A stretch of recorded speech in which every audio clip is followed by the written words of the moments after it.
എപ്പോഴും ഉണ്ടാക്കുന്നതിൽ നിന്നും വ്യത്യസ്തമായിട്ടുള്ള ഒരു ചനാക്കറിയാണേ. ഇത് നമുക്ക് ഭട്ടൂരയ്ക്കൊപ്പം കഴിക്കാൻ അടിപൊളി ടേസ്റ്റാണ്. അപ്പോൾ തലേദിവസം കുതിർത്ത കടല കുക്കറിലേക്ക് ഇട്ടിട്ട് പട്ട, ഗ്രാമ്പൂ, ഏലക്ക, പാകത്തിനുള്ള ഉപ്പും വെള്ളവും ഒഴിച്ചിട്ട് നമുക്ക് ഇതൊന്ന് വേവിച്ചെടുക്കണം. ഇനി നമുക്ക് മിക്സിയുടെ ജാറിലേക്ക് സവാള, ഇഞ്ചി, വെളുത്തുള്ളി, പച്ചമുളക്, പിന്നെ കാഷ്നട്ടും മല്ലിയിലയും പാകത്തിനുള്ള ഉപ്പും കുറച്ച് വെള്ളം ഒഴിച്ച് ഇതൊന്ന് അരച്ചെടുക്കാം.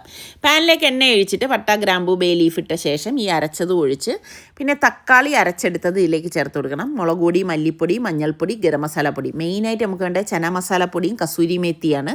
അതും കൂടി ഇട്ട് നന്നായിട്ട് ഒന്ന് ഇളക്കിയ ശേഷം നമുക്ക് വെന്ത കടല വെള്ളത്തോടു കൂടി ഇതിലേക്ക് ഒഴിച്ചു കൊടുക്കാം. ഇനി നമുക്ക് അരക്കപ്പ് തൈര് ഒന്ന് ഉടച്ചെടുത്തത് ഇതിലേക്ക് ചേർത്ത് നല്ലതുപോലെ ഒന്ന് ഇളക്കി യോജിപ്പിച്ചെടുക്കണം. ഇനി 1 ടേബിൾ സ്പൂൺ ബട്ടറും കൂടി നമ്മൾ ഇതിലേക്ക് ചേർത്ത് കൊടുക്കും. കുറച്ച് മല്ലിയിലേക്ക് ഇട്ട് അലങ്കരിക്കാം. അടിപൊളി ടേസ്റ്റാണ്. അപ്പോൾ ഭട്ടൂരയുടെ റെസിപ്പി ഇതിന് മുൻപ് ഞാൻ പോസ്റ്റ് ചെയ്തിട്ടുണ്ട്. ഇഷ്ടപ്പെടുകയാണെങ്കിൽ ലൈക്ക് ചെയ്യാനും ഷെയർ ചെയ്യാനും മറക്കല്ലേ.